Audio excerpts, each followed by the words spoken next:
Welcome back to the 12-Sided Guys. We have Matt as Pine. Hi. Scott as Joph. That's me. Jordan as Ebby. Salutations. Sabrina as Nari. Hey there. And me, Paul, as the guy just trying to keep everything straight. Sheesh! Oh my God, get out. You darn millennials. We're too old. Well, after that, thanks for sticking around. A couple of announcements. Don't forget we have a Patreon at patreon.com/12sidedguys. That's the place to keep up to date with all the goings on and to check out some bonus content. Also, leave a review and a rating on your podcasting app to help others find us out there in that huge amorphous mass of podcasts.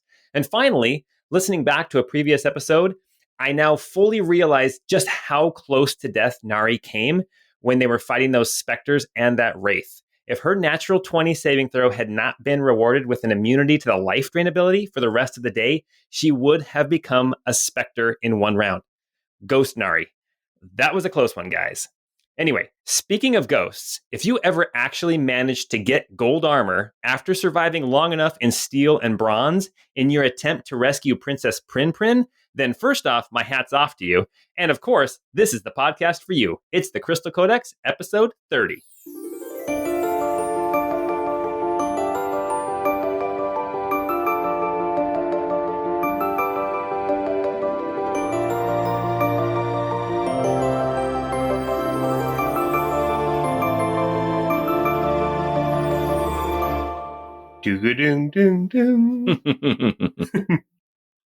The early rays of the sun peek into Nari's room in the crossed candles in as she sits over a writing desk. My dearest Ember, it is my hope that this letter finds you well. It pains me to write these words, but we've been betrayed by the most trusted among us. Aaliyah Brava, that snaky bitch. She's been in bed with the Empire the entire time. And worse than that, when I came to the city, she charmed me into divulging your location. It's not all bad news. Nilla escaped. She fights in secret with a handful of loyal supporters. They call themselves the Wilted Rose. In fact, I owe the restoration of my memory to one of their members, Sir Bortimus. He suggested that I visit the Temple of Iridos and cleanse my mind. It was there that a priest healed my memory. I'm so sorry, Ember, but I told Aaliyah Brava that you were in Tabery. Don't trust anyone who comes bearing the name Rose Syndicate.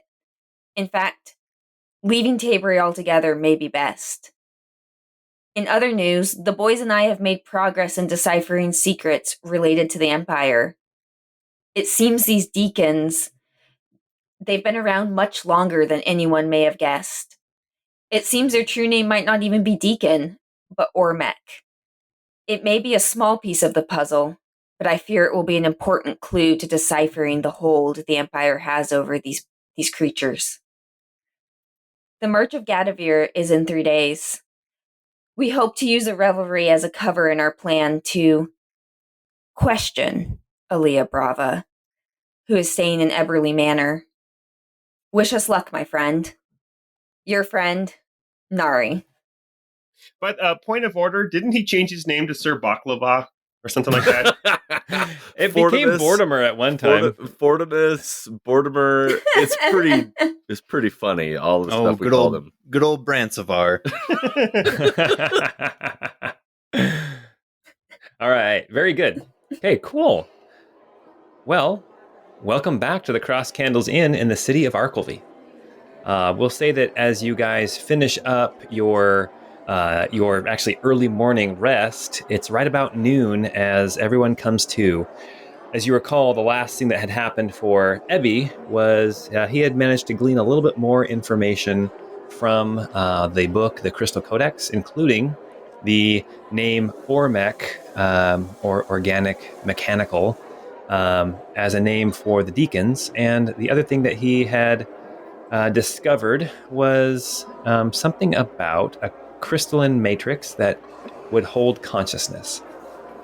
Now, between sessions, you had some conversations about kind of your plan of what to do with Aaliyah Brava, and you remembered that there was a festival coming up, and I think that you guys had decided to maybe use it as a distraction for this caper.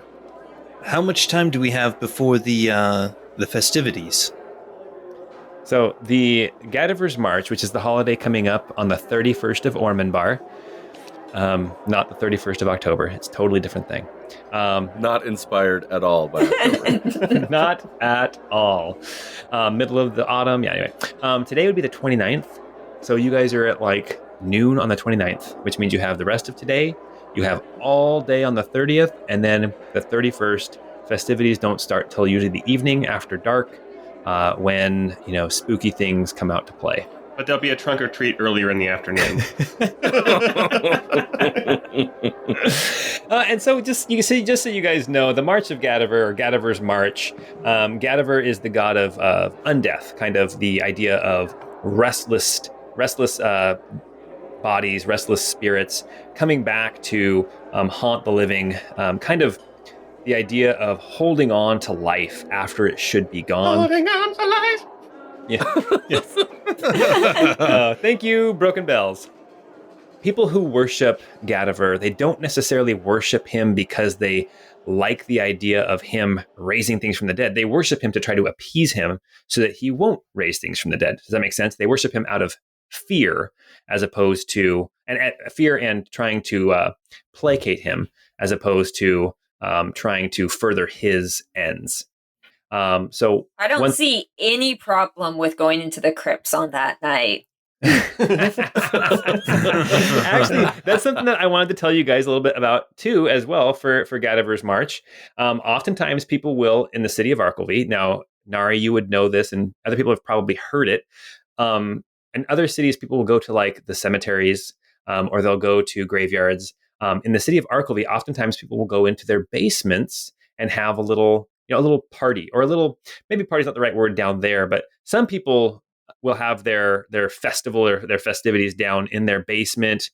Some really adventurous people will try to clear out an area down in the catacombs and risk it. Most people try to stay above street level, but Gadiver's March, most people will, adorn themselves in bones or, kind of ragged clothing. Rich people tend to wear like masquerade masks in the shape of skulls, or sometimes skulls from different creatures. But there's a lot of costuming that goes along with this, and there usually is some kind of a parade or some kind of there's some kind of a parade that goes through the city in most major cities during Gadiver's March. And this is, again, it started out as an attempt to appease Gadiver, but it's turned into a party. All right. So what do you guys want to do then? What's your plan? Pinewood, like the last little few minutes of his sleep, would be like, sneaky bitch. Stab you in the face. And then he'd startle awake. Put on his nicer clothes and then head down to get some food. Yeah, I think that we should probably all join Pine and kind of chat about where we want to go from here. Sounds like a plan to me. I think that Ebby had some good ideas in the chat earlier. Yeah, this is true. So, yeah, once we're all kind of down there, hopefully we find a table over in a corner somewhere so it's not too bad. But definitely I think we should kind of talk a little bit about how we want to approach this. So, guys, I've got an idea. I was thinking about this throughout the evening, and I think there might be an option for us, or potentially a plan that we could use to try to get to Aliyah. So we know that the parade of Gadivar is going to be occurring, and likely there will be some sort of a ball or some sort of a party that is going to be happening at the manor, if I understand that correctly. If this is the case, perhaps there's a way that we could get into the manor as well, and then use the crowds of people to create a commotion and to distract the guards or her entourage from us absconding away with her. Here's my thought for how this could potentially play out, and I feel that if there's anything that doesn't make sense or seems a little bit risky, definitely, pipe in. I don't exactly have a lot of experience with all of this, but I think Joph, perhaps you could pose as a dignitary or a nobleman from some distant province or township or something of that nature. So that way you have kind of a precedent or a reason to be there. And I could accompany you fully unclothed as though I were your deacon servant. A show of wealth, if you will. And to that point, we could have Master Pine here. He could go as your steward or retainer to kind of assist and to help advise you. Just somebody that would typically be with you at these sorts of events. We three could run primary point to try to get to Aaliyah and to speak with her and perhaps get her to, leave the main hall and get into someplace more secretive.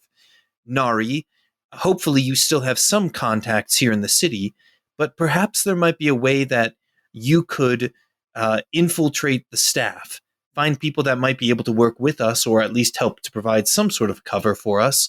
But with your connections with the staff, perhaps we could find a way to have an exit scenario or an exit plan. You might have to kind of clear that path for us or help make sure that we have a clear exit strategy.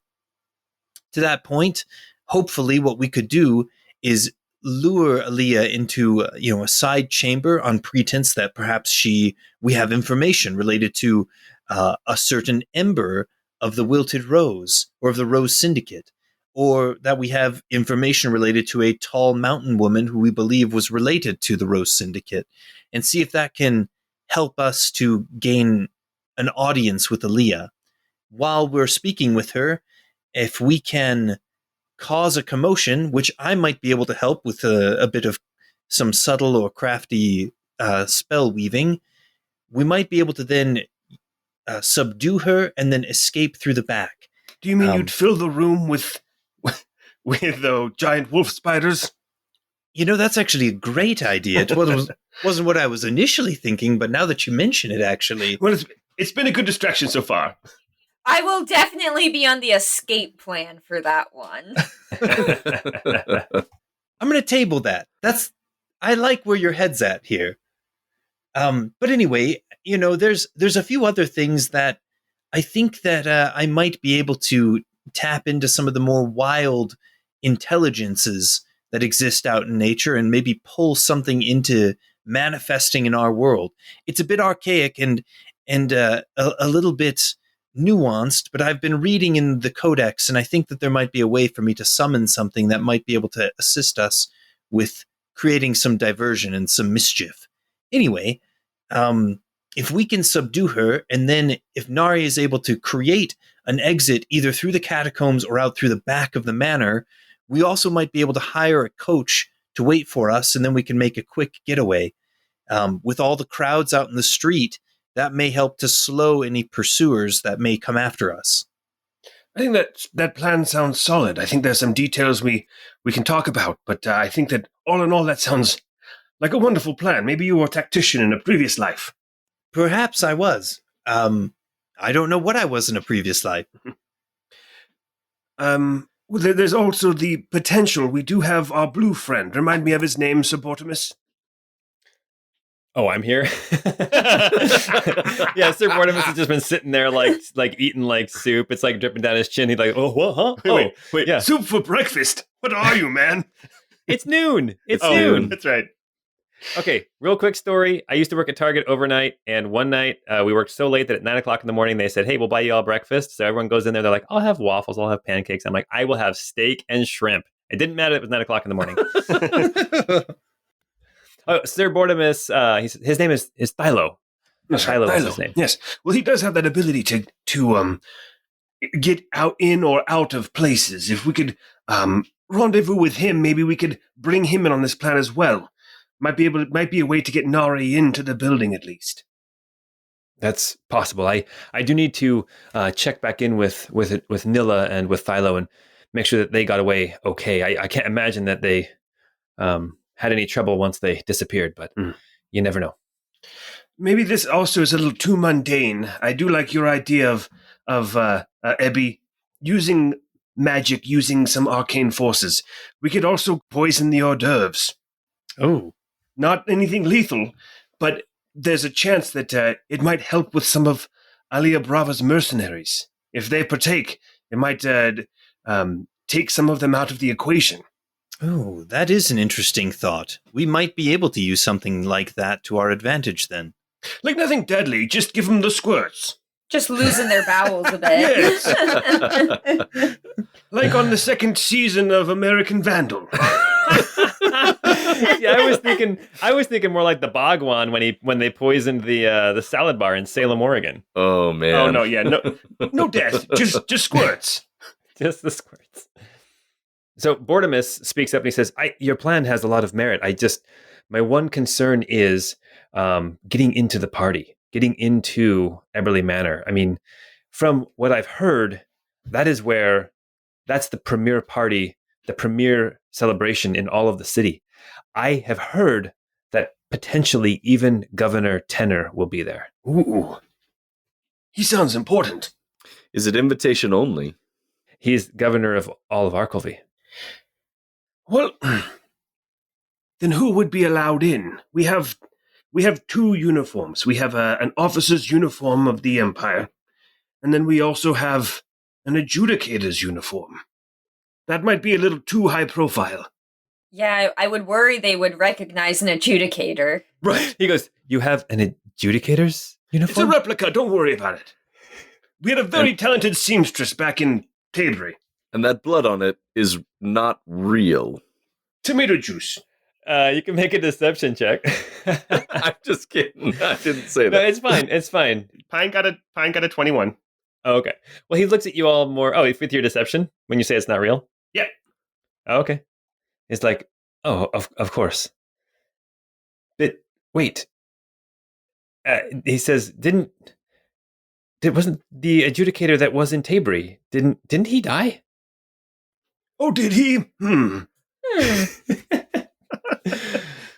Must have been somebody else. We did mention we came from Tabry, right? Yeah, he knows that. Yeah. I'll be honest, I don't know whether he's alive or not. Sir Bortimus, we have a history, and the less you know about some details, the safer you are.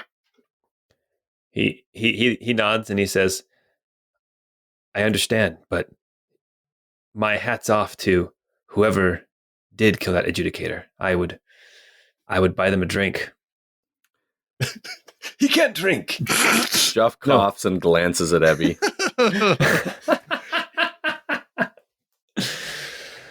Now, Bortimus does not know that Ebby is an Ormac, a deacon. Well, Ebby did just say he'll go in his true form as a deacon. Oh, that's right. He did. I forgot this. And okay, so we'll say that you guys have already clued in Bortimus a little bit about Ebby, so we don't have to play that whole conversation out. Does that sound good to everybody? Yeah, I think that's totally fine. Okay. Wait, what? I think that we would be okay with telling Bortimus and Nilla as well, probably. Okay. Since they're pretty trustworthy. Yeah. Okay. Yeah, Bortimus did help save your guys' life and get you out of there. So a couple things that to note: you guys can still have your conversation, but you guys do stink. You guys did get attacked by that stinky zombie. So there is that. Oh, then I did not put on my nice clothes. Joph did take a bath last night, so Joph does not stink. Joph does not stink. Everybody else is a bit stinky, though. I've heard there's a nice bathhouse in town. Oh, I've been there. Everybody just hangs out naked. That sounds like the place for me. I think we should go and scout out Eberly Manor.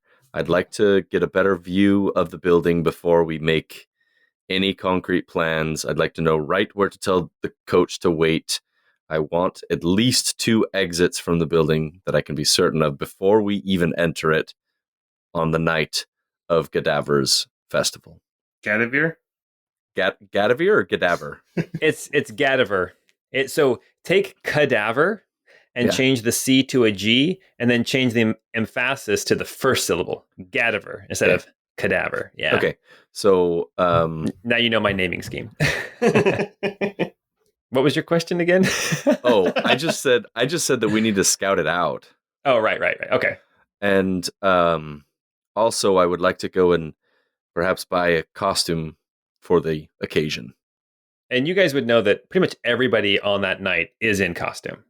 to one degree or another. Ebby, I have an idea for you as well. To make you festive, we can paint skeletons across your body, or paint an internal skeleton on the outside. Well, I mean, if you want to do that, I'm not going to say no.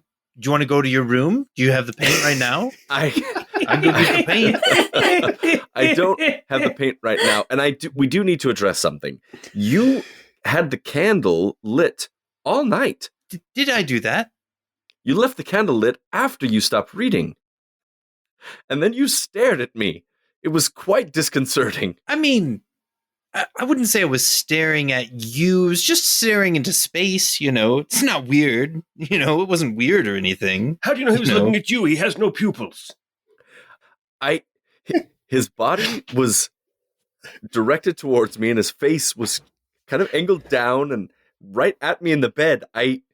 Well, you know, just wanted to make sure that you were sleeping well, I guess, or something.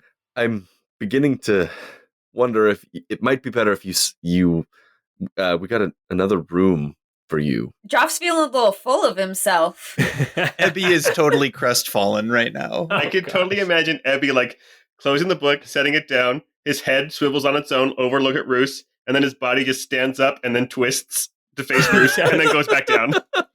He does like the RoboCop turn. Exactly. Yes. Oh, that's exactly what happens. You know, it's nothing weird. It's just that I am not familiar with sleep, and I was studying you because I want to know more about sleep. You can let me fall asleep first, and then you can watch me sleep. Like, I just don't want you to be looking at me while I'm drifting on the pillow. So not to take over for Ebby, but Ebby, all you heard was, "You can watch me sleep." Ebby, is this what you've done when we've shared rooms? What? No. Well, maybe a little, but no. With you, Pine? No. I would have been jealous if you had said no. Oh, you said no. Dang it. I don't know how I feel about this. Oh gosh. Nari, I'll show you to the baths. Yes, please. I think I need that. But first, plan. Yeah, Bortimus stands up and he says, "If you'll excuse me, I'm going to make contact with Nilla. Will you be staying here, or, I mean, where should I find you again? Because I guarantee you that the Wilted Rose will want to help you with your plan." Yes, I think we'll need their help in finding connections as well. We all have rooms at the Imperial Splendor as well. We still have some things there, so we'll have to go collect them, but carefully, because it's probably being watched. I'm sure I could get in and get our stuff and come back out without being noticed. But do we want to stay here if the Wilted Rose needs us? Should we make this our new home base? It's a nice place. It's better than the Lazy Leg. Rude. They know how to cook a fish here. Yes, they know how to cook a fish. And just a quick reminder, I do believe, as I described it last time, the Cross Candles Inn is like a tall building. So it's like the whole ground floor is the common room, and then the rooms are all up above, and it's like 3 or 4 stories tall. Yeah, that's the kind of the Cross Candles. And the Cross Candles is not like a super nice inn, but if you head just a little bit more west, you get into the very nice part of town. So I don't think we've determined what disguise we could have to get ourselves into the party. We mentioned potentially a visiting noble from somewhere. We won't have bona fides to show, but maybe we could forge some. Or we do have officers' uniforms. We could potentially go in as members of the visiting military official or something. I do like the idea, though, of Bruce taking point and me acting as his advisor or something, and Ebby, if you're okay with it, acting as his servant. Yes. No, I would be willing to make that choice. And as Bortimus kind of stands up to leave, he says, "And you know, should nothing work to get into the party, there is always, well, there's got to be someone who might know a way in through the basement, through the catacombs. I know that that's a dangerous way, but you know, as a last resort, would you want me to see if maybe I can find somebody who might know a way in?" Well, I imagine that they'd be mapped somewhere, Eberly Manor's, it's fancy and wealthy and powerful people stay there. So the protection would probably have to be on point, and they've probably researched the catacombs beneath it as well. We might be able to find a map in the library. That's a good point. Also, Sir Bordomus, before you leave. Yes. We don't have to talk about it now, but I'm very interested in the tenets of your order. Ah, the Order of the Red Blossom. Yes.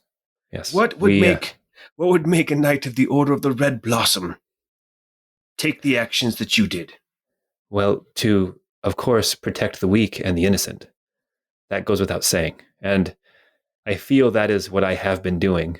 I am from Calathan. I am not from the Empire, at least not yet. But of course, there's fear every day that the Empire will stretch its hand a little further east and start to tickle our coastline. So anything I can do to help stop that, I do. And protecting Nilla seemed like the right thing to do for a knight of the Order of the Red Blossom. Well, you do your order proud. Well, I thank you very much. Sir Bertimus, do you have an idea of where Nilla may be hiding? I know where she should be, and I will go to her. If she's not there, we have a tertiary, but hopefully it hasn't come to that yet. If she's not there, then she'll have to find me. Well, I hope you find her where she's supposed to be. Oh, thank you. Thank you. And he stands up and he puts his arm across his waistline, his right arm across his waistline, and he kind of bows over his arm. And then he stands up and he leaves the inn. Well, should we head to the bathhouse and perhaps go buy some outfits for the occasion? Yes, and while we're at it, I think we should, again, noodle on your alias. Yeah, that's a good idea. I really I've traveled abroad a little bit, but the only other nation I've visited with any sort of duration is Barrister, so I am familiar with their customs a little bit, so I might be able to pass as someone from there. Oh, and you'll be dressed as a spooky skeleton. That's true. Or a sexy skeleton. Or actually, even better. That's probably what Joph would do. It's in character, guys. Oh, golly. I'm living out my fantasy. All right, very good. So people are heading to the baths. Is that what's happening? Yeah, Yes. I'll show you to the baths that I went to the other day. Is everybody going there? Yeah, probably not. I may just go do a bit more studying or something. Okay. On our way there, I will fill everyone in about the shady dealings in crystal tech going on behind closed doors at this place. Okay. Awesome. You guys get back to the bathhouse. You see this building that you enter like Cheers. I do believe that's what we determined. Yep. Everybody knows your name. There's a sign up front that says Bander's Baths. It is at this point after lunch and everything and walking through the city. It's probably about 1:30 in the afternoon. And you enter into this room. It's about 20 feet by 25 feet. There's a nice soft carpet. As soon as you enter into this room, it is this building. The warmth just kind of almost knocks you in the face. It's like walking into like on a really cold day, walking into like a public pool or something where it's just like so humid in the air and the water's warm and everything. That's kind of how it feels walking into this space. And there is an older gentleman with dry, brassy scales standing there. He's got like a white goatee and mustache. And he's standing there in this nice, comfortable looking robe, slippers on his feet. And as you three walk in, he says, welcome to Bander's Baths. And he looks over you, Pine, and says, and welcome back. Well, thank you. And Pine's already starting to take off his clothes.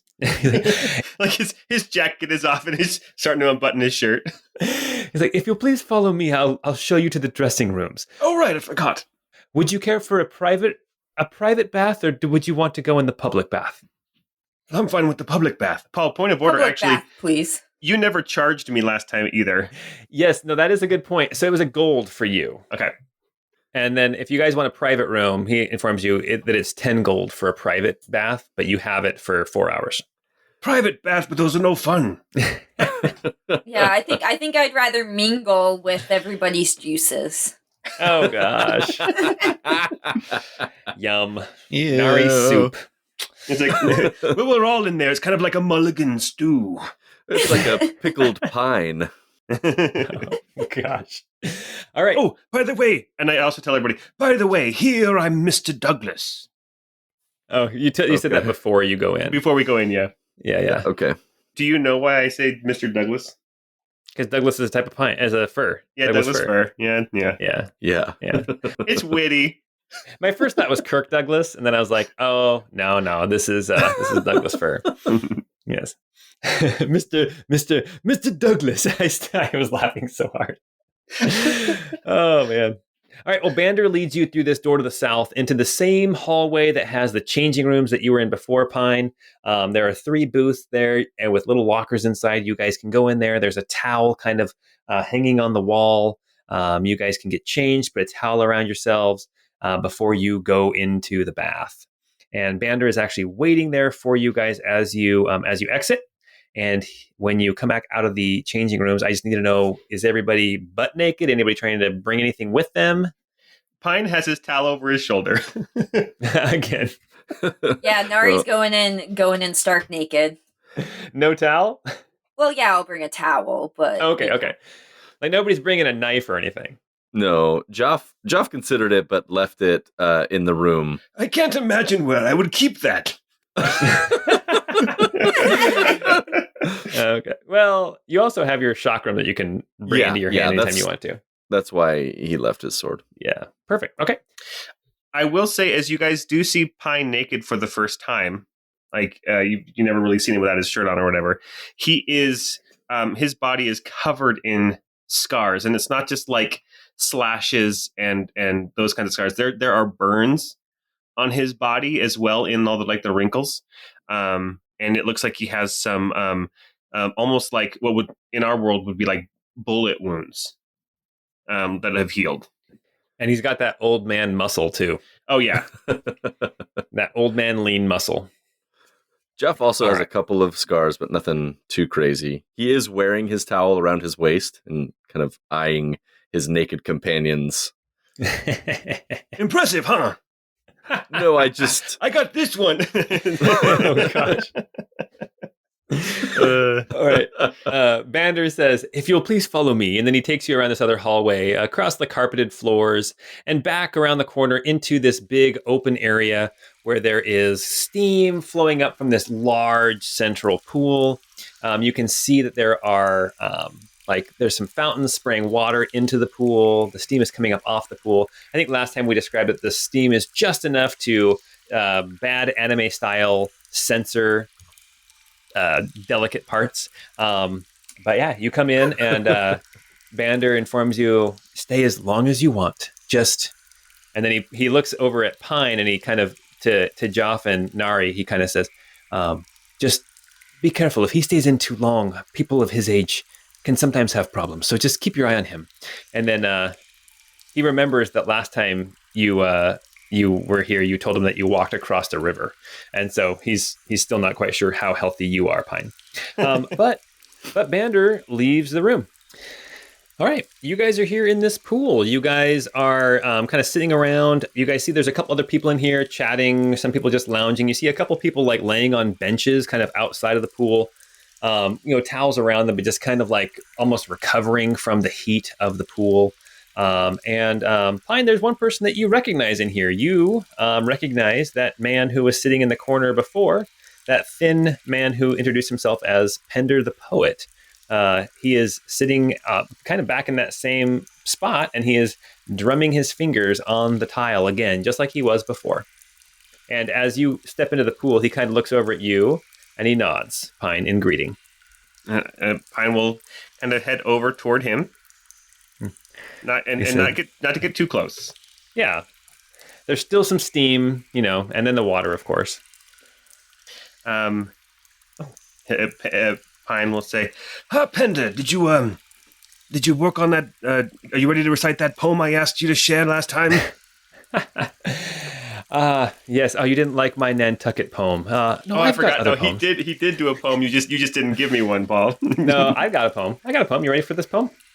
Oh, sure. I was just joking. Sure, okay. No, you're fine. No, Pen of the Poet says, another poem. Well, I guess I can share a short one with you, but I'm saving my best work for a couple nights from now when I'll be performing it at the Gadiver's March Ooh, festivities. that sounds like fun. Is it a big party here? I mean, there's parties all over, yes, but I mean, hopefully, I'll be performing, not what I prefer to do. I prefer poetry, but there's not much call for poetry on a night like Gadiver's March, so I will be performing some songs with a small group of performers. So, but I do have a poem for you. Would you like to hear it, Mr. Douglas? Well, I'd love to, Pender. Okay. Hey, Says, friends, "Here we go." come listen. Here's a poet. And I'll motion to my friends to come over. Okay. Says, Joph will scoot over that way. Okay. Yeah, Nari will mosey on over. Okay. He says, And the water's only up to Nari's calves. yeah, she's like, every time she steps, her foot comes completely out of the water. No, he kind of clears his throat a little bit, and he says, "Old Joe McGraw chews lots of chaw, then dances around in a wedding gown." Are you serious? Are you serious, Paul? I am so serious. So, okay, everybody, I apologize. That was kind of an inside joke just for I wrote that Matt. poem in 8th grade Aww. as part It of my is poetry unit. It is stuck in my brain forever. So no, okay, so that's not really the poem that he shares. I thought it was 10 out of 10. My English teacher did not. Yes. I got a D. Well, look where we are now. That's right. All right. Well, we'll say he does share that poem, and then he says, "But I've been working on a composition that I think I'm not sure how well it will go over, but I'll read it. I'll recite it for you." And he kind of he stands up in the pool, and he says, "It drops from skies as dark as night with melancholy grip. The rain brings sadness, anger, pain, and taste of salt to lips. The clouds flash bright with lightning spears, but Alel is not here. The rain beats down upon our heads, Gadaver's presence nears. The sky is left to those on high. Here on the ground we wait for those above with divine power to choose our family's fates. We beg the lofty on their thrones with hearts and minds and all. Put forth your hand to stop this rain. Instead, he makes it fall." And then he sits back down. And if anyone wants to make an insight check, they can. Oh, yeah, please. Joph rolled a 17. Pine rolled an 18. Nari rolled a 16. So you guys all rolled very well. As you guys are listening to that poem, and it's talking about falling rain, you can't help but find hidden meaning in that poem. And as it talks about rain bringing sadness, anger, and pain, talks about the sky, the sky is left to those on high, but here on the ground we wait. And then, of course, put forth your hand to stop this rain. Instead, he makes it fall. Those lines, they stick out to you. You don't think this is about rain at all. You think this is about the bombing of Arkelvy. Right. I'm interested in what Nari thinks. You guys all kind of pick up on it to one degree or another. I think, Nari, with your 16, you're like, oh, I could see it kind of meaning that, but you're not quite sure. Whereas Pine, with your 18, you're like, this guy has a hidden meaning here. It made me sad. Is Nari crying? Yeah, I think that Nari would shed a tear or two, but the steam kind of hides that a bit. It was beautiful and very, very sad. Oh, it's just how I feel when it rains. Well, it hasn't rained like that for some time. He kind of looks over at you, Joph, and he says, I don't know what you mean. It's just how I feel about rain. And then he kind of drops his voice and he says, was I too overt in my phrasing? I maybe I need to rewrite it. I can't perform that for dignitaries and those in power. If they can figure out my true meaning as well, they'll have my head. Well, You can see Pine, you've talked to him a few times. This is the first time he seems uncomfortable. He's always kind of seemed a little bit haughty and kind of in control, and he seems like uncomfortable at this point. Well, maybe if it rains that night, it might work, but you may be right. Here, I have a different poem that you could use. It's an old one from Kalinium. It goes like this. It's great for the March of Gadaver. Oh gosh. It's close to midnight, and something evil's lurking in the dark. What? Under the moonlight, you see a sight that almost stops your heart. You try to scream, but terror takes the sound before you make it. You start to freeze as horror looks you right between the eyes. You're paralyzed, because this is a thriller night. Oh my gosh, that's so funny. When you first started, I thought, okay, here comes the monster mash. I was working in the lab late one night. That's so great. Oh my gosh, that's so funny. I should have done that one. Oh no, it's all no. That was Take two. perfect. No, the thriller was perfect. Thriller was perfect. It was so much better than Monster Mash. Oh, that's great. So Joph will lean over to this gentleman. He hasn't been introduced yet, so he doesn't have his name. But he says, "Are you planning a performance in front of the nobles?" I'm to perform at the festivals in Eberly Manor. Yes, I'm to perform for the governor himself. Womp, womp, womp. Congratulations! On the night of Gadaver's festivity. Yes. Now, hopefully I'll be able to perform some of my poetry, but like I said, most of it's going to be music. You guys have been to like different festivals of Gadaver before, different marches of Gadaver's March celebrations, and it's a lot of talking amongst yourselves, a lot of dancing, and a lot of drinking. Not so much, let's all sit around and snap at some poetry. Now, if one wanted to attend this event, merely to watch a poet such as yourself, how would I get into Eberly Manor that night? Oh, you need an invitation. How would one obtain such an invitation? I received an invitation as I was performing. Somebody had heard my poetry and had heard me sing a few songs, and that's how I got hired. But I think that imperial dignitaries and other important people are invited. The rich, the wealthy. And he kind of looks at you and he says, actually, he can't tell you're not dressed, but he was going to say something about the way you're dressed, but you're not dressed. You're naked. I am naked. Do you need a band? Nari plays the mean cymbals. Oh my gosh. I was looking through my features and traits to see if I have any instruments on here anywhere, and nope, but I can play cards. Me too. We could come in as dealers. Do you need a ham bone? It's extra slappy because I'm all wet. Actually, I was hired to perform with some other musicians. So I am to begin practicing with them tonight. I am not sure who the other performers are. Usually I do a one-man show, but for a venue as large as the Grand Ballroom in Eberly Manor, one voice and one harp is not enough. Well, we definitely heard that's the party to be at. Indeed. If you can get a ticket, I mean, it should be a night to remember. Do you have any contacts who maybe could get us in? We would love to hear your music and poetry. Make a persuasion check.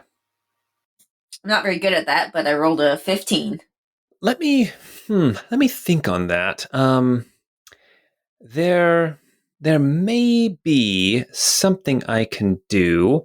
I think I'm allowed to bring in possibly a servant to help with carrying my gear in my bags, but that would only be one of you, and then of course you'd be my servant, so you wouldn't even be allowed to the party anyway.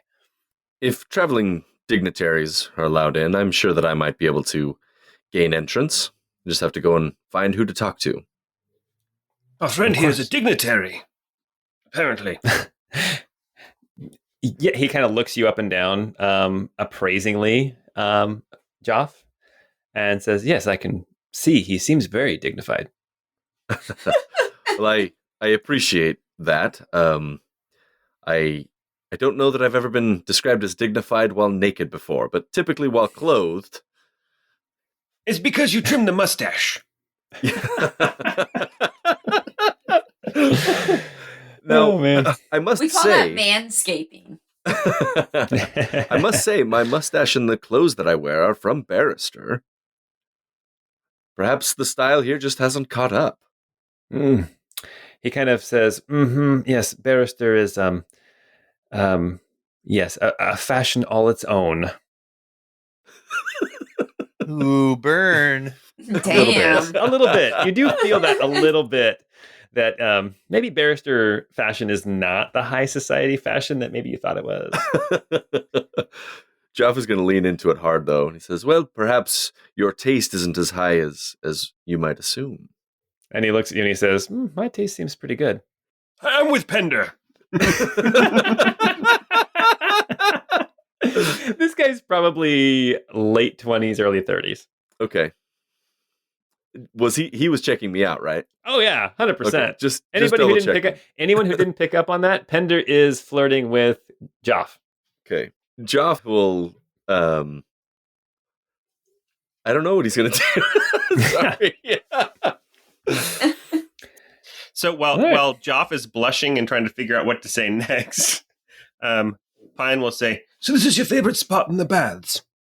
He kind of tips his head back towards that door. If you recall, when you came into the bath, there are some doors on the kind of the eastern wall that go to the private baths, and there's one door at the far end that's kind of down a little 5-foot hallway that Pine, you had tried to listen at before. And Pender just kind of motions with his head to that door that's down the little 5-foot hallway, and he says, "I find that this is the most interesting spot in the bath." Yes. Anything new since last time we spoke? That was yesterday, right? That you were here? Yep. Okay. He says, well, there was a woman who came earlier today. She's in there now, I do believe. Does she happen to have the lower half of a snake? But no, no legs, boots. Is a woman in the bathhouse unusual? A clothed woman in the bathhouse is unusual, yes. As Nari's just standing there again, water to her calves. She's like, "Are women in the bathhouse weird?" No, there's other women in here. No, a clothed woman, yes, that is much more rare.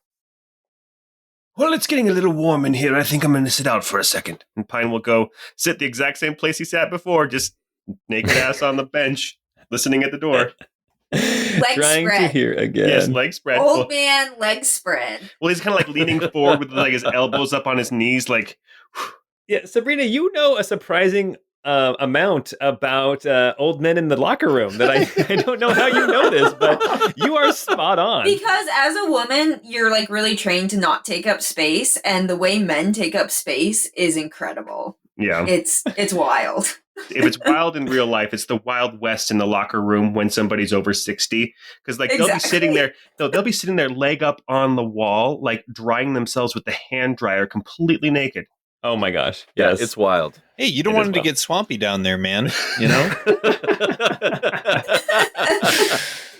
Oh man. Yeah, so can I listen at the door, Paul? You sure can listen to the door. Why don't you make a perception check? I rolled a 14. You rolled a 14.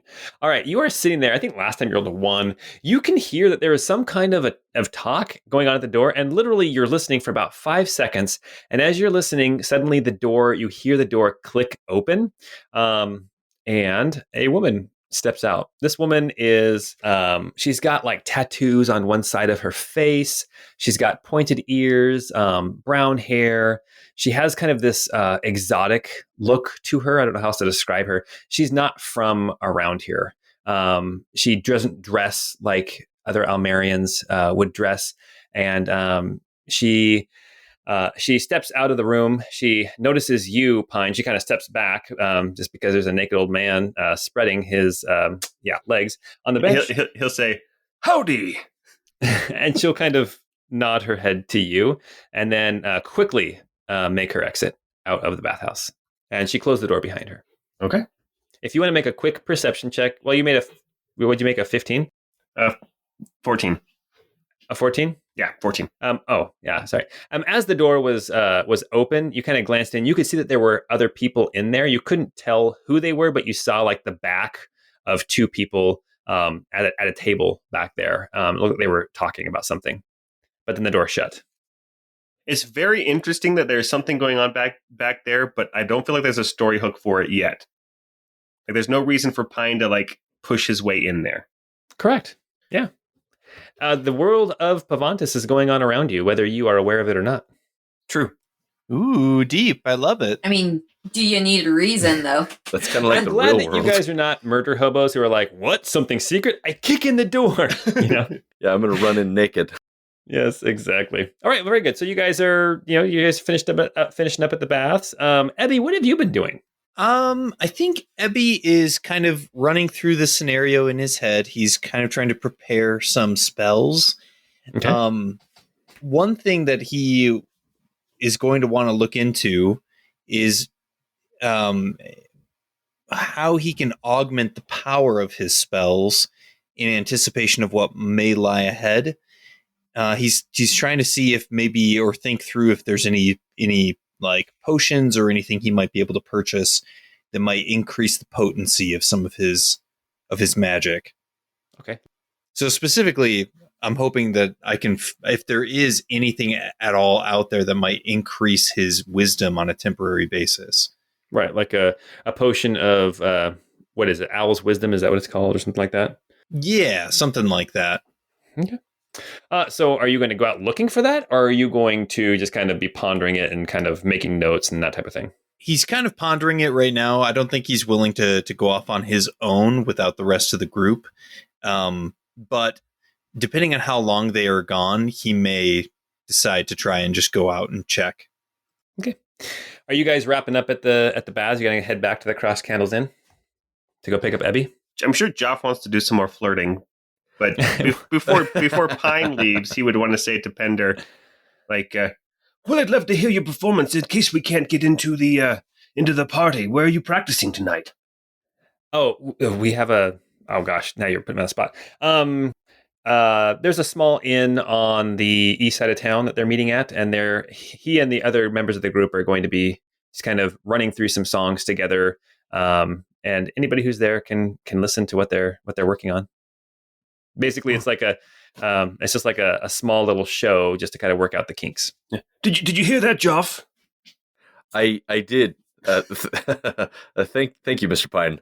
Nari will nudge kind of Pine and be like, Pine, let's head back and get out of the way here. Give everyone their space. Look at, I'm all wrinkly.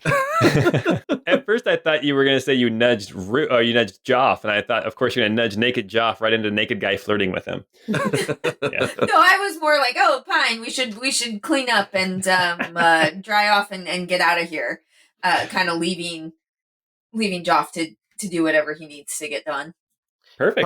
Pine will look for something sandalwood scented to put on his body as he's leaving. I don't know what that means. Dude, sandalwood smells so good.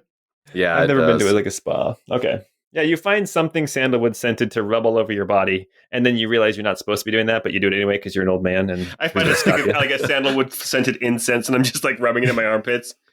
You're like waving it over your face. Yeah, just right between your thighs, just really making sure you're not getting any of that swamp ass.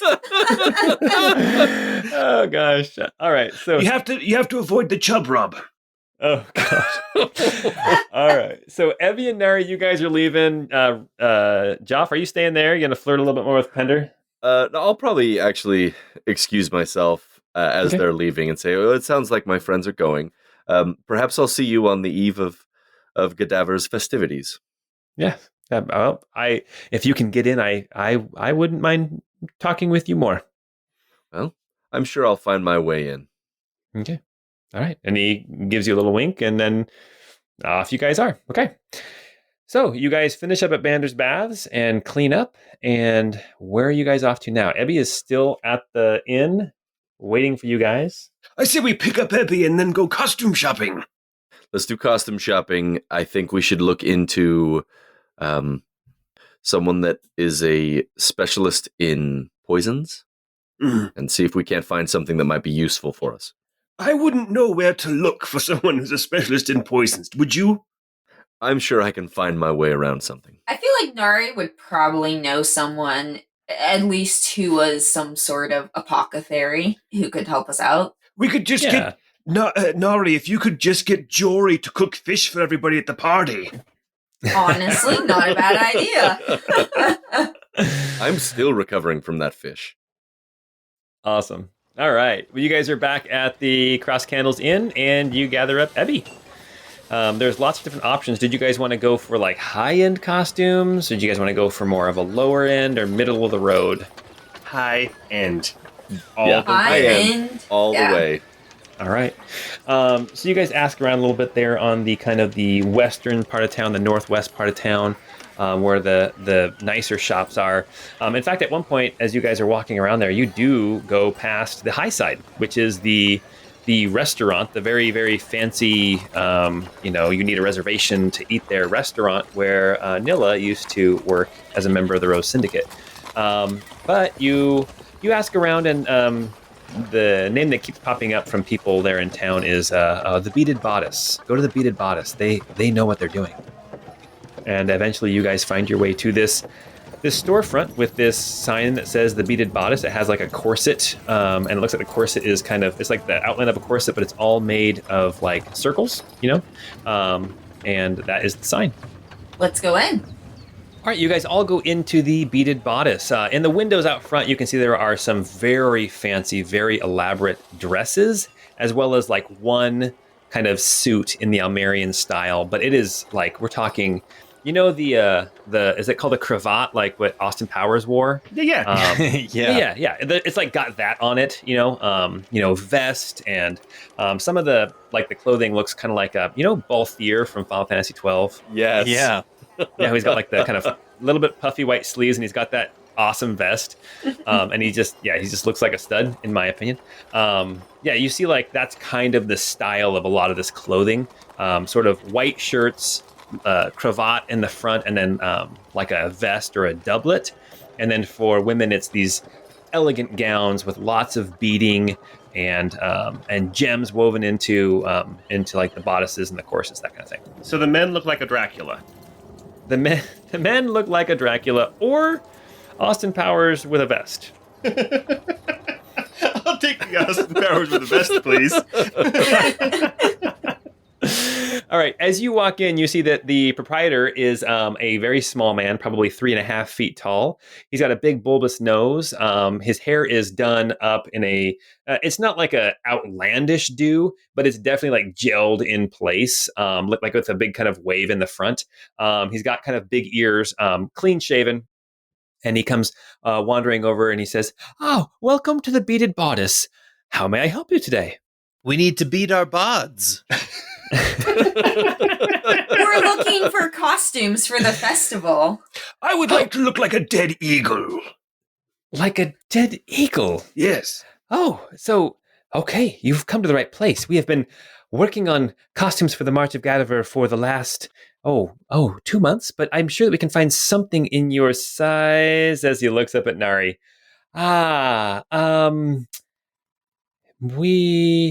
Let's see what we have. I have no issue with men's clothing either. I'm sure, yes, we can find something in a male cut that will fit you to some degree. Let's see what we have. And then he starts pulling out different costumes and different ideas. So kind of, what does everyone have in mind as far as what they want to wear? A badass skeletal eagle. Badass skeletal eagle. He starts looking through things and like, what colors are you thinking? In fact, you just described to me what you want, and for the right price, he will make it happen. Okay, so I want actually I want the mask to basically look like an eagle's skull, but in golds and blues, like dark blues. And then as far as the clothing, not like a bunch of feathers all over it, but to have a well tailored jacket, kind of like what you described, like the Dracula clothes. But have like a feather motif on there be dark blue, but with like the gold threading, doing like a feather motif at the ends of the sleeves and down at the back on the tails of the coat. Awesome. He can make that happen. The mask will be leather. How much of your face do you want it to cover? So I'll be like a Batman mask. I'll have my mouth open, my mouth exposed, Like a cowl. Yeah. Now, just a heads up, these are costume clothes, but they are fine costume clothes. So they are going to run you 15 gold pieces a piece. It's okay. I'm loaded. Okay. He takes some measurements and he says, "Oh, I'm sure we can make this work. I have a leather worker who I'm sure can get that mask taken care of. It'll actually probably be ready tomorrow." Perfect. And so then, yep. So we've got Pine. Let's see. Joph, what are you thinking? Are you still thinking Barastian style after that run-in with Pender? Oh yeah. Okay. Joph is committed. Like he either doesn't see that it looks bad or he genuinely likes that style. So what is the Barastian style? Have you thought of what the Barastian style is? Here's the deal. I, as a dungeon master, oftentimes, if somebody wants to be from a certain place or have connections to a certain place, sometimes I'll just say, okay, tell me about that place. So why don't you think about it for a little bit, what the Barastian style might look like, and we'll move on to Nari. Nari, do you have any idea what you want your clothes to look like? Yeah, I think Nari honestly would kind of want to look more like ghastly and ghouly, primarily because she's going to be the getaway. So I would like a bed sheet with holes cut in it. Well, yes, actually, exactly that. I would like a very upscale but plain black outfit, sort of flowy, almost ghost-like, and then with a mask that covers my entire face. That's almost like grotesque. Oh, gotcha. Almost like zombie-ish looking. Yeah, like spooky, ghouly, ghastly. Like my body's kind of floating, or like my head is kind of floating on air with like a black backdrop. Yeah, fantastic. Yeah, so you have like a black cape. Now these are fine clothes. Did you want to go fine clothes or did you want to go just more costume clothes? More costume clothes, honestly. I would like to actually secretly be able to hide my armor underneath if that's possible. You know what? That should be possible. You want like flowing, and you've got mithril, which is light anyway. So part of the costume would be like a big black cape that hangs down off your shoulders that has a brooch in the front that kind of, it attaches around you, so you can kind of pull it around you and cover your whole body. And then like the mask itself, let's say that it's kind of like, the hoodies that have like the little mask that comes down over your eyes. It's kind of like that. It's got a hood that kind of comes down over your face. So it's all part of the same cape and hood. And then black clothing underneath. I love it. Does that sound cool? Yeah, exactly. Cool. Yeah. Awesome. All right. Yeah. So that's only going to cost you 5 gold pieces. Perfect. She'll hand that over. Perfect. And that should be ready tomorrow as well. And then, Joph, did you figure out Barastian? Yeah. Because as far as I recall, Ebby, you're going full Monty, correct? Oh, yeah. Oh, most definitely. Okay. Buck wild. If you thought there wasn't enough nudity, this episode's for you. All the nudity. Awesome. So the Barastian style is, I think all I described it as before was just like not stylish. But it's so typically it's like knee-length leather boots with like tight pants that are tucked into the boots. It's warmer in Barrister, so the shirts are loose fitting with like open sleeves, or if there is long sleeves, they're like flowing but really breathable. And then I'm assuming the weather gets stormy in the winters and such, and they would have long flowing jackets that they would wear over basically the same style. Okay. So that's kind of what I envision when I describe this. It sounds very piratey. A little bit. But one quick question. Is big pockets part of the Barastian style too? Or is that just big pockets? Yeah. big pockets? And so then, okay, so that's the Barastian style. And the pockets are on the shirts rather than the pants. Got it. Okay. And then now what did you want as far as a costume in the Barastian style? What was the kind of your idea? Because we've got ghastly, kind of ghostly Nari. We've got Eagle Bones Pine. And what do we have for Joph? Joph is thinking something more monstrous. He'd like a cape. So he'll describe.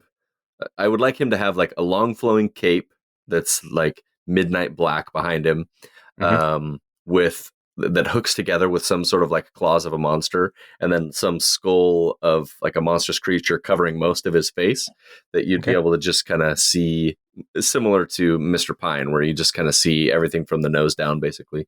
Yeah. And then I would like it. So to clarify, is the style to have it like look more dead or be like brightly colored? It just kind of depends. You'll find that like a lot of people who are wealthy, they have like, gold thread, and like somebody like they'll have like people will come out with like a skull helmet type thing that kind of comes down at like the top of a skull minus the jaw, but it's gold, right? It's like made out of gold. So it looks like a skull, but it's still flashy and shows off style and prestige. Okay. So I'd like something similar to that, with, it doesn't have to be real gemstones, but with some sort of reflective quality on the skull to draw attention. Perfect. Yeah. So I mean, we could say there's like some stitching, because the mask will be made out of leather, and then there's some stitching that can either be gold or silver or something that kind of outlines certain like suture lines in the skull, that kind of thing, that helps give it some pop. Okay. Very Perfect. cool. Awesome. Yeah. 15 gold. All right. Thank you, sir. He says, "Oh, you're welcome, and thank you for coming to the Beaded Bodice. I hope that your festivities with the March of Gadiver are joyous and fun, and it's kind of funny to say that on a day that's supposed to be very spooky, but it is what it is." I'm going to get hammered. Shoot for the stars, Pine. Always shoot for the stars. All right. So you guys are done getting your costumes. They will all be ready tomorrow. So what's next on your guys' list of things to do? Joph needs to buy a couple of things. I need to replenish my ball bearings, and I'd actually like to buy a couple of sets of caltrops as well. Caltrops, whatever you know them. Okay. Sure thing. You can find those. What's your background, Joph? It is bounty hunter. Okay. Why don't you make, because I guess because the criminal has like access to that kind of stuff. I don't know what the bounty hunter has as far as their class features. Well, you do have as a technically a rogue, don't you have like thieves' cant? Yes, I do have thieves' cant.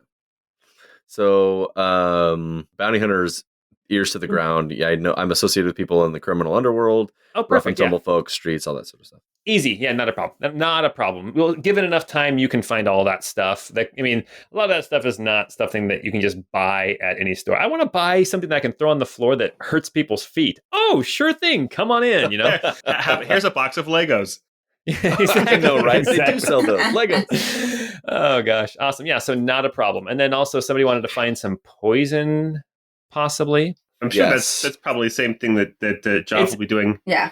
Yeah, it's gonna be similar, and so we can figure out like what that's gonna cost you. But so you're looking for something that will make people ill, correct?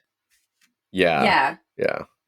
And Nari also has that same or a similar background where she was, a criminal in the city, so she should be able to have connections. I feel like with someone who can whip up some bad fish. Okay. Well, so I'm looking here in the player's handbook.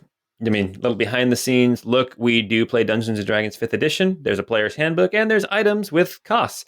It looks like a basic poison vial. We'll say that that's what you would need. Instead of using it on weapons to poison your weapon or your ammunition, we'll say you can use one vial of poison to basically ruin a whole dish. So like if there's like a 5-course meal, one of those courses, you can poison the whole thing. Sound good? Perfect. Sounds good. It will cost you 100 gold pieces. I'll buy 2 doses. Okay. Also, since if you're going to shop, Pine would have sent you with Apple Bottom's spell book to sell. I found it in the bottom of my bag. None of us can make any use of it, so see if you can find some money for it. Okay. Well, of course, I'll sell that as I'm going about. So that's going to be a harder sell just because the different spells are going to cost more and more money. I mean, we'll figure that one out kind of outside of game, because basically the way that I'll do it is basically each level spell is going to count as a scroll. And so however many different spells, and then add them all together, that's what the price is going to be. And with your connections to the underworld, we'll say you can get it sold. And I'll just kind of clue you in later how much you're going to get for that book. Okay? Okay. Yeah, that's fine. That's fine. Perfect. All right. We'll say that the day is kind of winding down after all this shopping. So at this point, you are one full day. You have the night tonight, you have one full day, and then you have basically the morning of the next day before festivities begin. Is there anything else you guys wanted to do tonight? Yeah, so while they were doing the underworld shopping, Pine, and if Mhm. Ebby wants to come along too, would try to head back into the library to see if he can't find any maps of the Eberly Manor or the catacombs themselves. So he'd be doing that kind of research. Okay. Just to kind of speed things along, why don't you make an investigation check? Pine rolled a 16. That was A solid. Yeah, plus 0. Okay. So it's a 16. 16. Oh, fantastic. Let's see. So you managed to find basically it is a book that deals with maps of the city that was written about 60, 70 years ago. It's a collection of maps that were created, so hand drawn by a local rat catcher.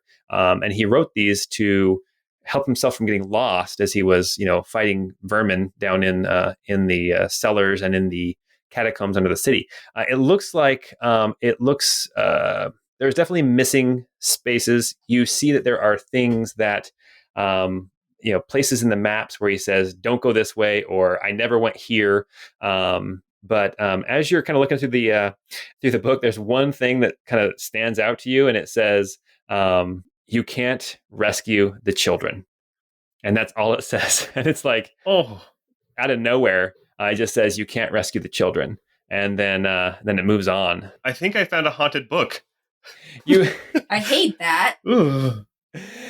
you see that there's definitely some maps. So yeah, I mean, this will definitely help you find your way through the catacombs. Is this in the secret library or the Nope. normal library? No, Okay, this is not. This is Yeah. this is in the regular library. I'll pay for copies.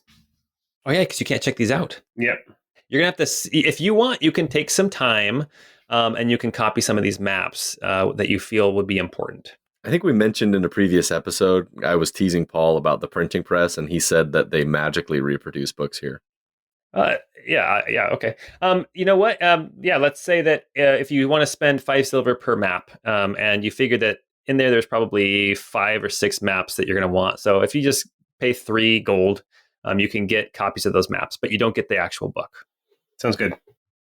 You actually, as you're looking through the maps that you got, you see kind of where you were at. It looks a little different than when you experienced it, but going through and coming out in Eberly Park, you managed to find that map, and that's how you kind of figure which maps you also want to get to help you kind of narrow down the potential of getting into Eberly Manor through the catacombs. All right, I've added that into my other possessions. Perfect.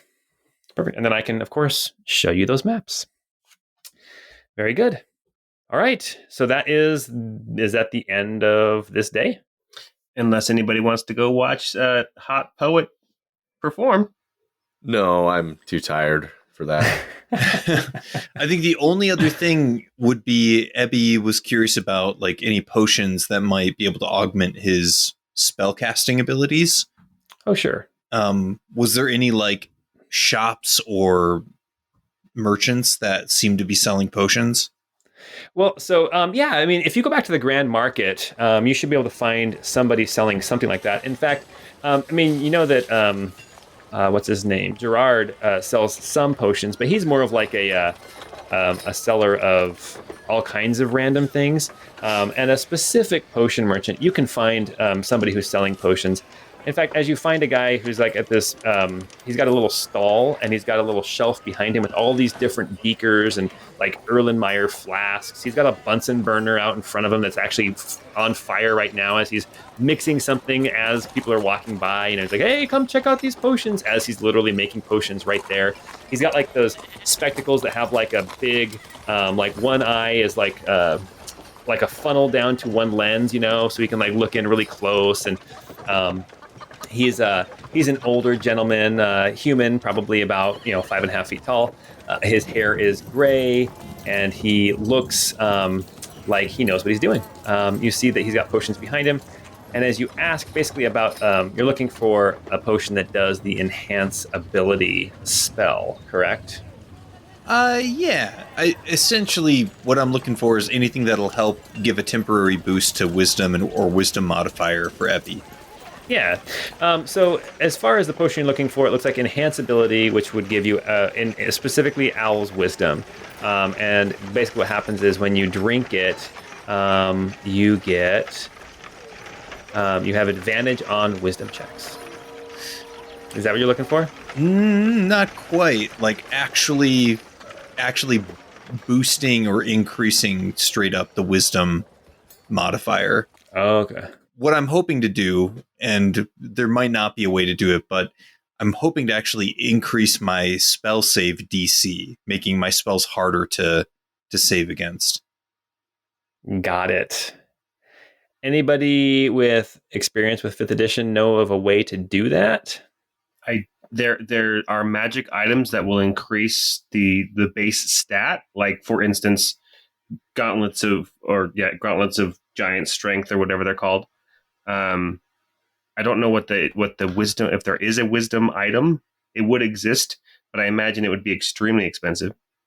Yeah, that might be the case. And if there's not like a potion or scroll or anything like that that would give a temporary boost, then even if there is, it might be more expensive than we have resources to use. But Ebby wanted to look into that. Yeah. Well, I mean, we'll say you can find a potion of that enhance ability, Owl's Wisdom, and it'll cost you 120 gold. It lasts for, I think, an hour. Got it. Okay.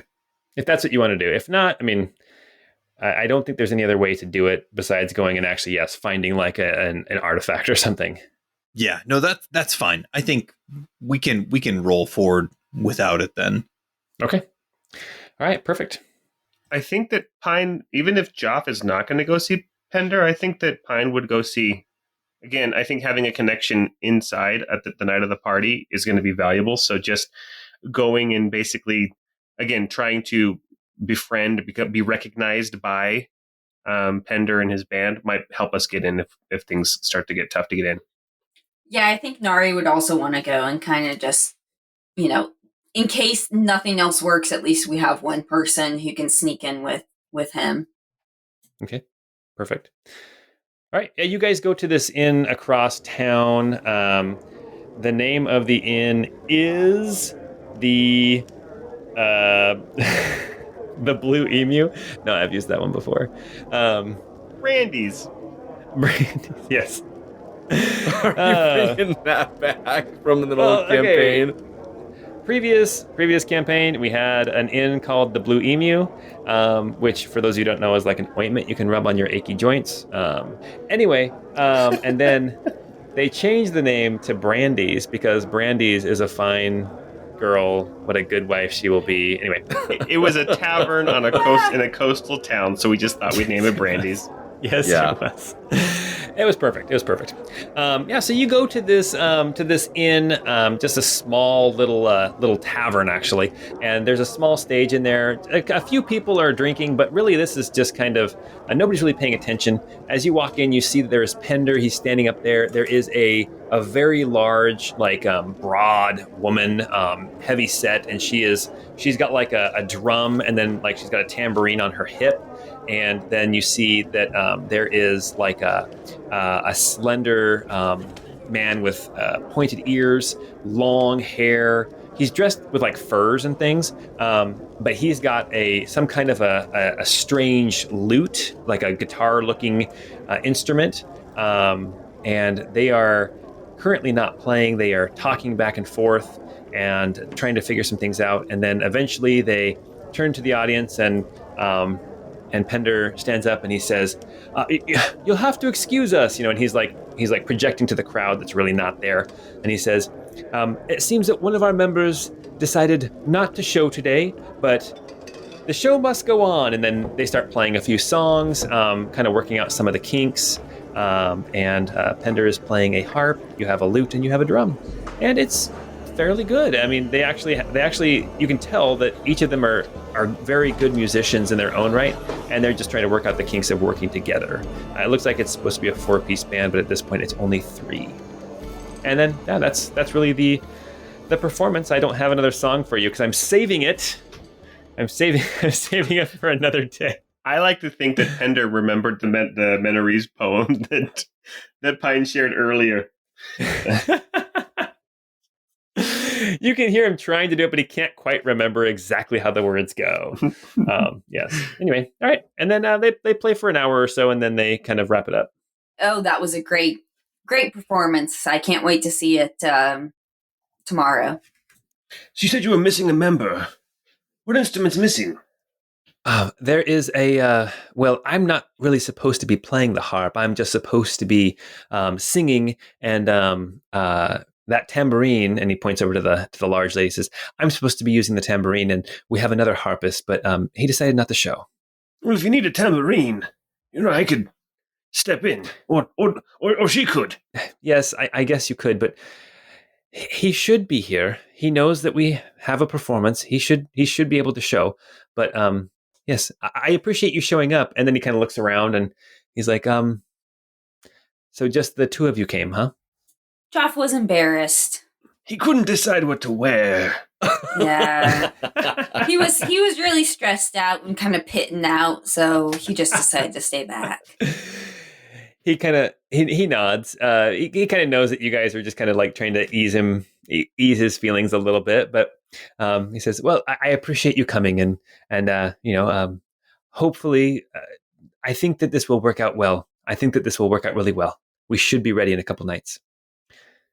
All right, and then the night is over. All right, you guys all meet back up at the Crossed Candles Inn. It is now roughly like 9 or 10 o'clock at night. You guys did have a late night last night, so you guys are getting kind of tired. But if anybody wanted to do any reading or anything before bed, I know you guys had some books that you were in the middle of reading. We can do that. And then, of course, Ebby, you can read all night long if you want to. Oh, yeah. All night long. All night. All night. Just please don't stare at me. Frankly, I don't know what the big deal is. It's not like you're awake to really have any kind of objection to it. No, I think the problem was he was awake. Ebby, we gotta have a conversation about consent, my dude. Oh, man. When my eyes are open, I am awake.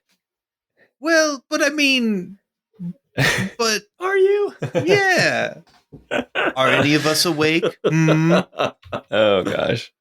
All right. Who wants to read a book tonight? We've got the Royal Line of Bayard book still that Yep. I know that Joph was reading. We've got the Cult of Inevitability that still has 2 parts left that Pine was reading. We have a book written in Allele, and we also have the Crystal Codex that Ebby was reading.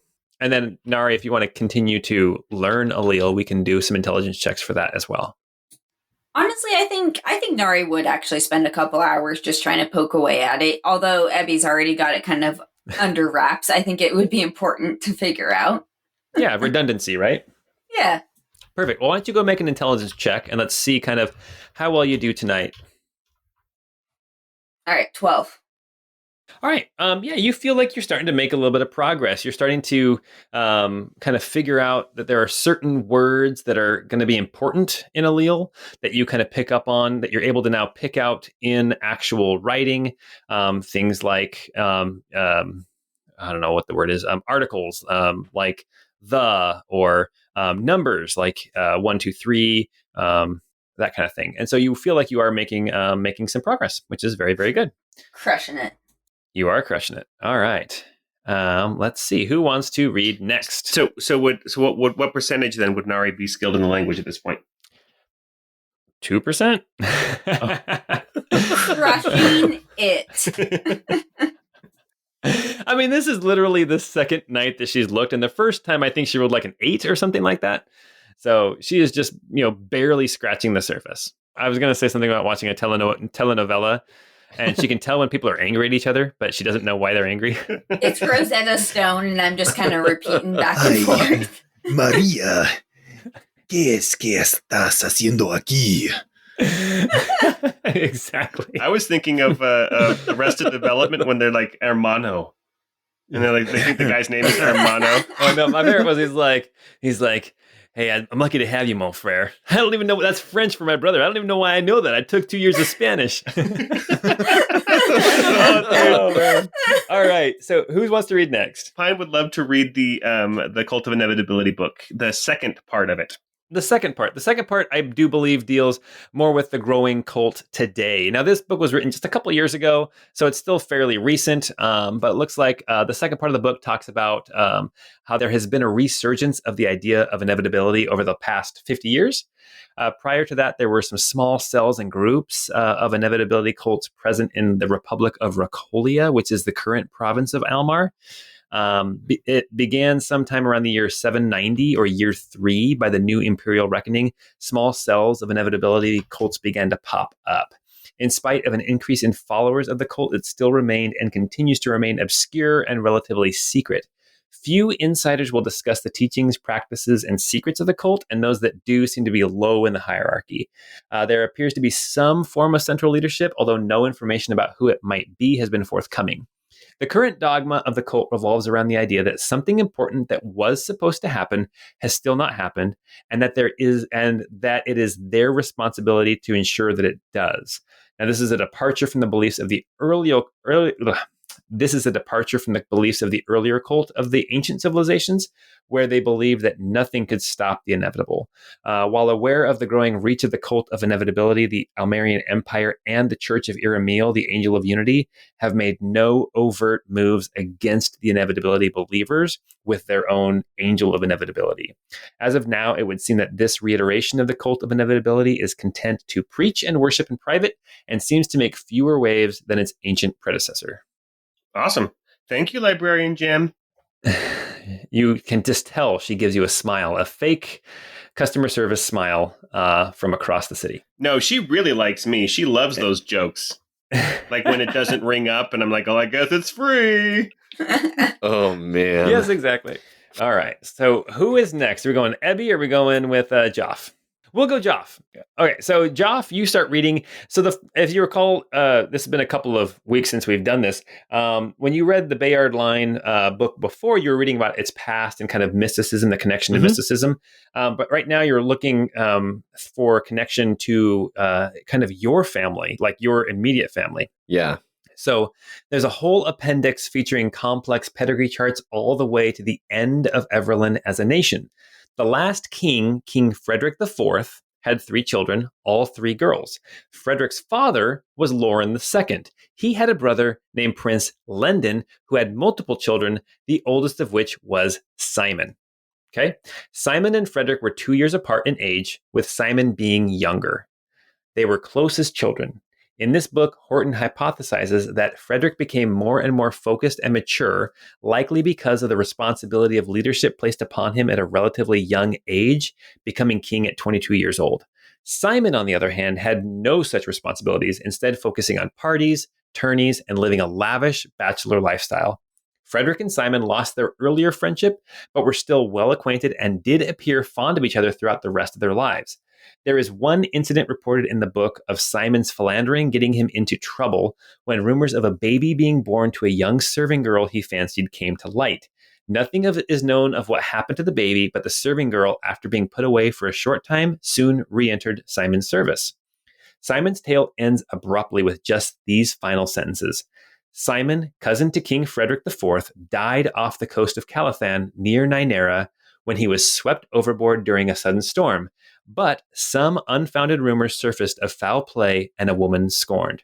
However, there is no evidence to support the latter.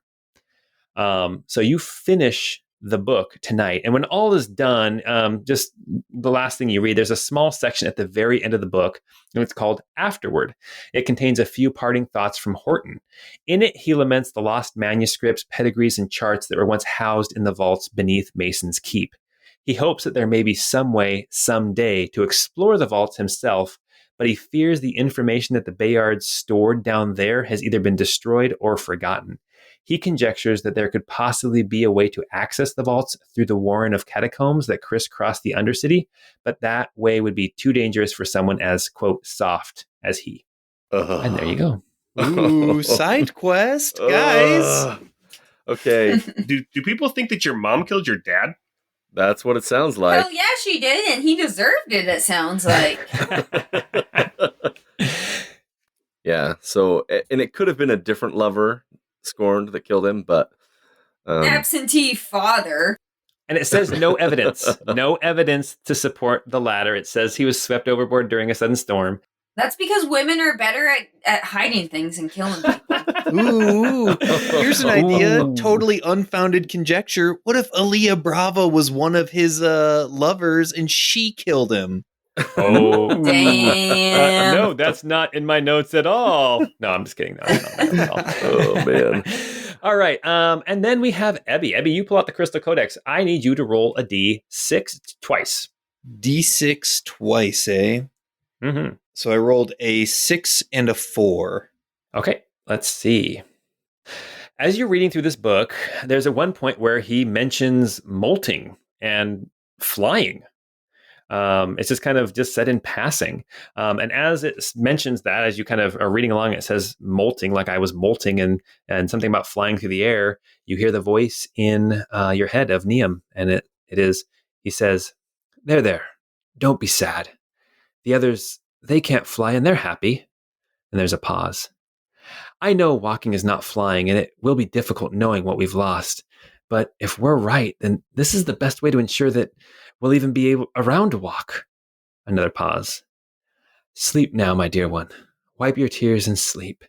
When you awake, this nightmare will be over. You may not fly again, my son, but you'll run, you'll laugh, and you'll live.